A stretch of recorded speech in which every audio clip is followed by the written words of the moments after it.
Hi, this is Patrik Antonius, and I'll play some PLO 5100 on full tilt, and let's see how it's gonna go. I played some 5100 PLO lately since there's been a lot of action in that game, and I played some of the hands with the GEOFF 7878 and Call South I played before, and how does it feel like a Baga Lion. I haven't really played with the Mickey guy, and only bought him for 10,000 because I don't want Call South to quit if he feels that if he's gonna feel that I'm gonna buy it for 20,000. If I win some hands, I want to keep him playing because I have a little position on him. There's just one player between us, and it's a decent game. Pretty good players for this with this limit. All these guys, almost all of these guys have played bigger, 200, 400, and even 300, 600. So they know what they're doing. If I drop limits, what I play to 5100, it changes a little bit because of my opponents. My game doesn't really change. So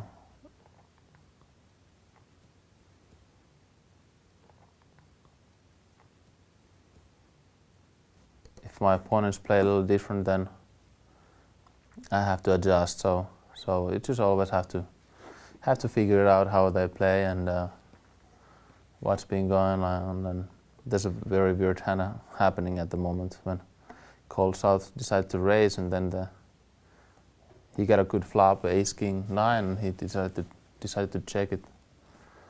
So I guess he doesn't have 3 aces here, but I can't really play with my King Queen here, and I have to let it go. But yeah, there's one thing I like about this limit, 5100, that people like to buy in for bigger amounts than when we played 500, 1000. It was very annoying that everybody wanted to play so high, and then they want to buy in for 40,000, and it's same as buying for 4,000 to this game. And now, like, it would mean that Call South would have 720,000 on the table in the 500, 1,000 game, and that Moose would buy in for 100,000, and Mickey would have 160,000, and it's like, so now we play real poker much better, much deeper, and much more skills. The money is not going in pre-flop and on a flop as often, so I almost prefer this. I wish it would just be a little bit bigger, like the 300, 600, or 200, 400 is pretty nice limit, and I don't like to play the bigger limits with the smaller buy-ins, and I really hate the cap games. That is, they should completely take the cap games off. That's not really poker, in my opinion. It's about other stuff, like really making a strategy for it, and there's so little opportunities to bluff. Like, it's not really like big decision making, and I know I can play the cap game and beat it too, but it just takes a lot of patience, and I don't want to even go to it because I would like them to quit those games. I have a button on the position. It's not a great hand, but I have a 6, 6, 9, 10, and pretty much what I'm looking for is a 7, 8 on a flop. I would hit a 6, 9, 10. I would have a wrap, 16 card trade draw, because I have one more 6 to block it. But also, I mean, in fact, like, many people look at this flop and they see I hit a top 2 here, and only thing I see is trouble.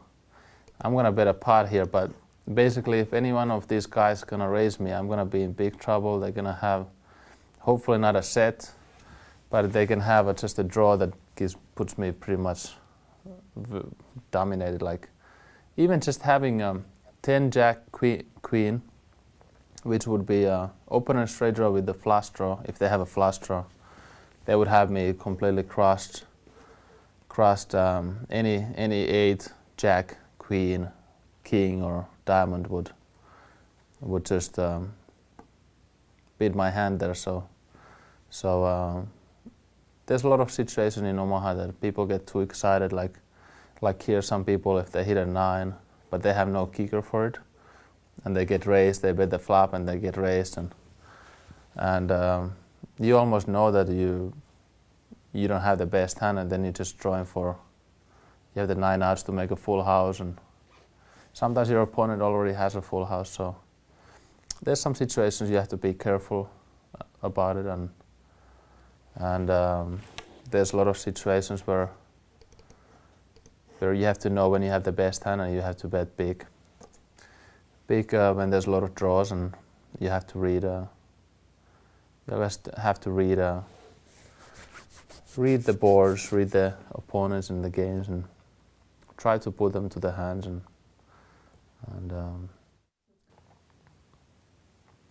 Well, I raised with a decent starting hand, ace, king, jack, 6. Well, the 6 doesn't help me pretty much. I don't like that in my hand, but it's a good starting hand, but it's really like it's not easy to make money with this hand, because like if I'm gonna fold that flop, I had a gotcha. But many times the flop comes ace, king, something, or king, jack, or ace, jack, something. Like everybody's usually gonna fold. There's not gonna be too many draws, and it's hard to make anybody put money in with any kind of worse real hand, like some worse aces up or something. So it's not easy to make money with those hands. You make money more with even with the hand like this. I have ace, 2, 9, 9 with the 3 hearts. Like I can flop a 9, which is gonna be pretty much a middle set or a top set, and I can make the nut flush here. I like to raise here since I have a position, and many times I can just take the lead, and let's see if the flop comes. Maybe the flop would come like 3, 4 jack, and I would just bet it and get it here. But now I flopped a set, and I like to bet a little bit less than a pot, because I mix it up. But it's I think I mean, if he has a big hand here, you're gonna get all the money in. So it doesn't matter if I bet the pot 700 or 800, and if I'm bluffing, I'm gonna save 100 there if I don't have anything. But if I have it, it doesn't make a difference many times. But deep stack poker, I usually, when the stacks are very deep, then I like to bet the pot. And he made the flush and the river. That was pretty much a coin flip. I don't know if he could have even had a better hand. Let's see if we can go to see the last hand history. I mean, he flopped the top pair with the open and a straight draw and a flush draw, and a straight flush draw and a 10. So he can hit a 7 or 10 or queen or a flush there, and he can make a straight flush, which means that if I ever fill out, make a full house, it wouldn't be good. So there's gonna be a lot of situations like that just somebody's gonna flop a set, and somebody's gonna flop a big draw, and all the money's gonna go in, and you cannot see who's gonna get it. And that's why many people think that Omaha has so much luck and so much how you say, variance. But I think it's Omaha, like, people underestimate the skill of the game. There's so many things how you can outplay your opponents better. I'm gonna stop bluffing here, and I still hit a 10, but I decided to give it up there. Those hands give a little bit wrong picture about the game. It happens. There's gonna be a lot of pots like that, but there's gonna be so many pots where if you play your hands proper, and you can buy the pots in a river, and you can trap your opponent. And it's about making big decisions on a turn and on a river.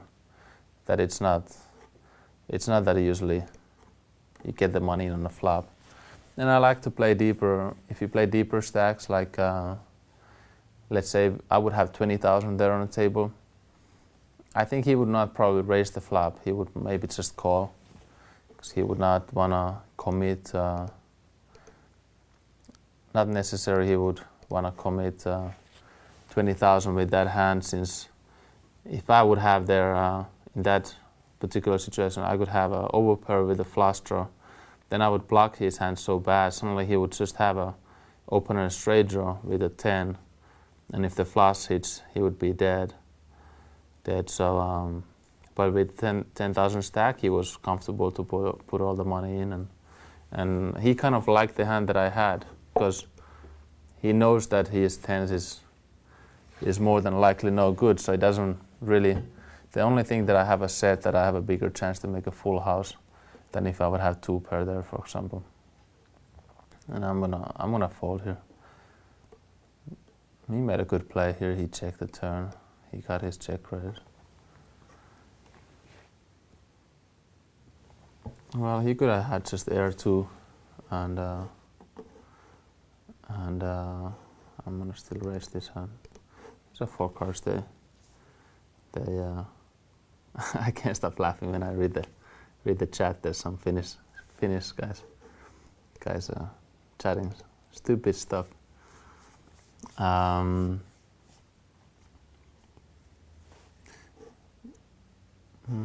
can check here. I can go for the check raise here. I would have check raised that flop if he would have bet, and I'm definitely betting now. I don't want to give him a free card to make a same straight or flush, or he could have a flush draw even though if he checked the flop. And so what I was saying, I don't know what I was saying about I got too confused with the chat.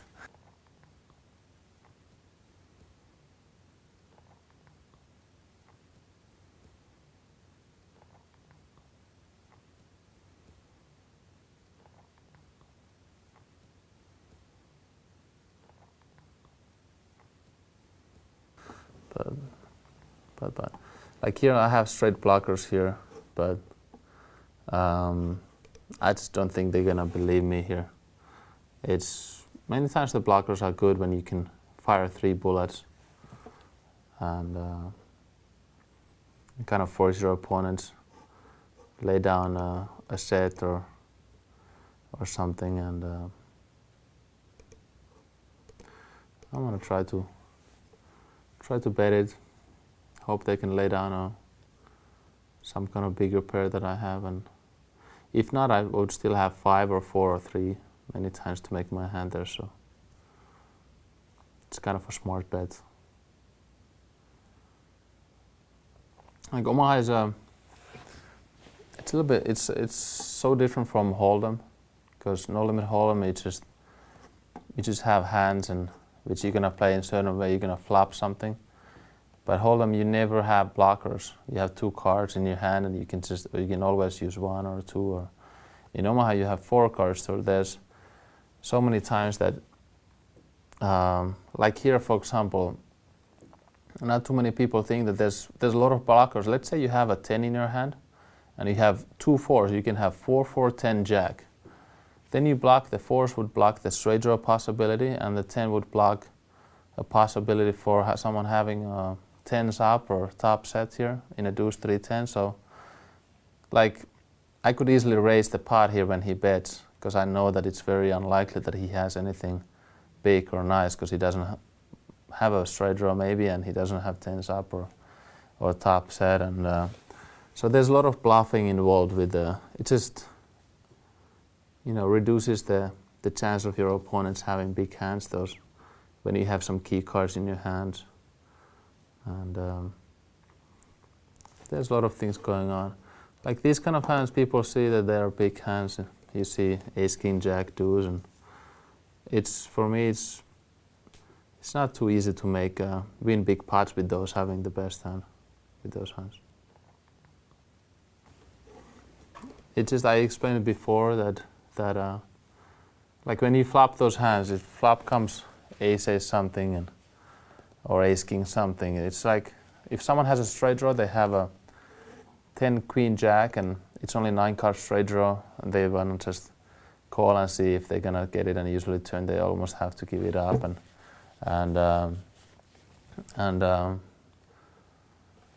it's just no action in those kind of boards, like even this flop here is 3 queen king. This is, you can still have a like ace 10 jack, which is 13 card straight draw, and maybe you can have like how would I say, let's say you have king queen there. It's like it's not too easy to win a big pot. I mean, no one's gonna go crazy and raise you back and forth with like bottom set. Maybe set of queens, it happens. Set against set, it happens many times in Omaha. But I like more boards when it comes kind of low cards and middle cards, and then the board changes so much. There's always a bad card on a turn. Usually the top set doesn't stay as a top set or the best hand, and the board changes so much in those boards when it comes like, you know, do 3-6-8 or 3-6-9 board. There's no good cards, and then you always have to make tough decisions later, usually in those hands. If you play deep stack, many times if you don't play deep stack, you just stick it in on the flop if you have a big hand and you wanna be committed. I'm gonna do something unusual. I'm just gonna limp from the button. I like a strategy that I raise pre-flop, if even like more if there's limpers. There's certain hands that I like to limp, and they're usually hands that I'm very unlikely to hit anything on a flop. That if I have a pair, and sometimes I can have like let's just say like 7-7-6 and ace. Maybe I have an ace high flush draw and that's it. And hands, some bad kings or bad queens, and sometimes bad aces too. Bad aces are pretty bad to play, because I mean, you're only gonna look for the ace on a multi-way action pots. You can flop 3 aces, or then you basically have nothing, and you almost don't want to have too much money in there before the flop. If you play a 300-400 pot with those hands, it's too many times you just have to give it up, and they have a possibility, they have an option there usually to raise you out with a pair and some draws, and I managed to raise with 5, 7, 9, 10, which is, it's a decent hand in this game, and I'm not gonna fold it. It's I hope they have aces and kings, and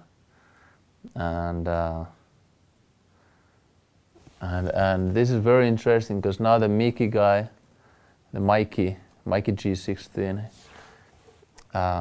he could have aces too. They could both have aces here, and the only thing I don't want to see here, I put time. Only thing I don't want to see is like 9, 10. Queen jack. I don't want to be blocked. I kind of know already that my hard draw is gonna be probably blocked, but I can't fold it anymore. I have 2,000 in and 67 to call on, and I just hope they have it like ace ace king and king king ace and all those kind of hands there. Let's see what they have. Yes, ace ace ace and king king. I was in a very good situation there in that hand.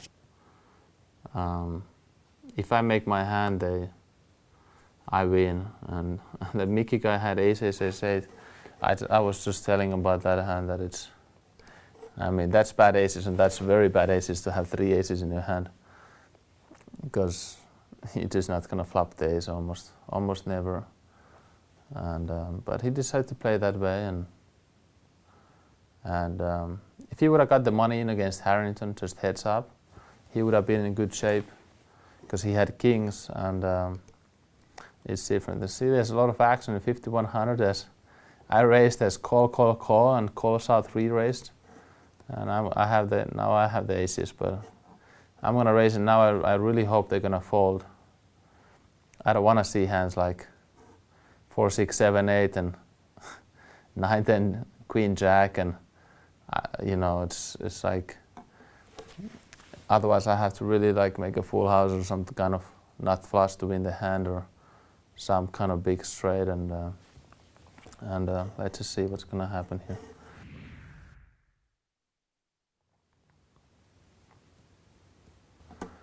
I have a bad situation here, very bad. See, this is like call south is. He had like a huge hand before the flop there.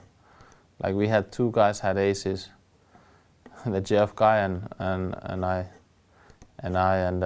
so we can't, either of us can tier ace, and if call south would just make 2 pair, it's almost always good, and we block all the cards, each other's cards. That's like the worst situation you can get in with aces, pretty much. If he doesn't make it that hand, then we even chop the pot. We just get half of call's money, and but that was pretty much it. That was pretty fast, 30,000. So that was my PLO session. I hope you enjoyed watching me, and I'll see you at the tables at Full Tilt Poker.